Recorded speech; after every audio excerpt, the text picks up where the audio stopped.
লন্ডনের white chapel metro স্টেশনের নাম ফলক বাংলা ও ইংরেজি দুই ভাষাতেই লেখা আছে। সম্প্রতি এক ব্রিটিশ এমপি এর বিরোধিতা করেছেন। তিনি বলেন, সাইনেজ বা নাম ফলক কেবল ইংরেজিতেই হওয়া উচিত। ব্রিটিশ এমপির এমন মন্তব্যের পক্ষে দাঁড়িয়েছেন মার্কিন প্রেসিডেন্ট ডোনাল্ড ট্রাম্পের ঘনিষ্ঠ মিত্র ও শীর্ষ ধনকুবের ইলন মাস্ক। ভারতীয় সংবাদ মাধ্যম এনডিটিভি বলছে, লন্ডনের হোয়াইট চ্যাপেল রেল স্টেশনে ইংরেজি ও বাংলা ভাষায় লেখা সাইনেজ তথা নাম ফলক ঘিরে বিতর্ক দেখা দিয়েছে। যুক্তরাজ্যের এমপি রুপার্ট লো সরাসরি এর বিরোধিতা করেন। তিনি বলেন, সাইনেজ শুধুমাত্র ইংরেজিতে হওয়া উচিত।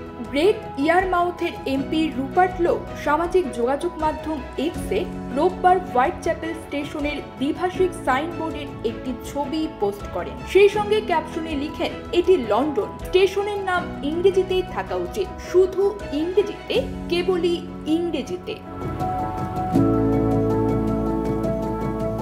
রুপার্ট লোয়ের এমন মন্তব্য দ্রুত সামাজিক যোগাযোগ মাধ্যমে ছড়িয়ে পড়ে এবং তা ব্যাপক প্রতিক্রিয়া সৃষ্টি করে। তবে বিষয়টি আরও আলোচনায় আসে প্রযুক্তি উদ্যোক্তা ও এক্সের মালিক ইলন মাস্ক এই পোস্টের নিচে এক শব্দে মন্তব্য করার পর। পোস্টটি শেয়ার করে ইলন মাস্ক লিখেন, হ্যাঁ।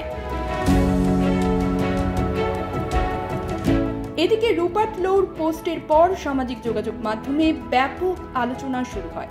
অনেক ব্যবহারকারী তার বক্তব্যকে সমর্থন করে বলেছেন, যুক্তরাজ্যে শুধু ইংরেজি ভাষাতেই সাইনবোর্ড থাকা উচিত। অন্যদিকে অনেকে এর বিরোধিতা করে বলেছেন, একটি বহুজাতিক ও বৈচিত্র্যময় সমাজে বিভিন্ন ভাষায় সাইনেজ থাকা দোষের কিছু নয়।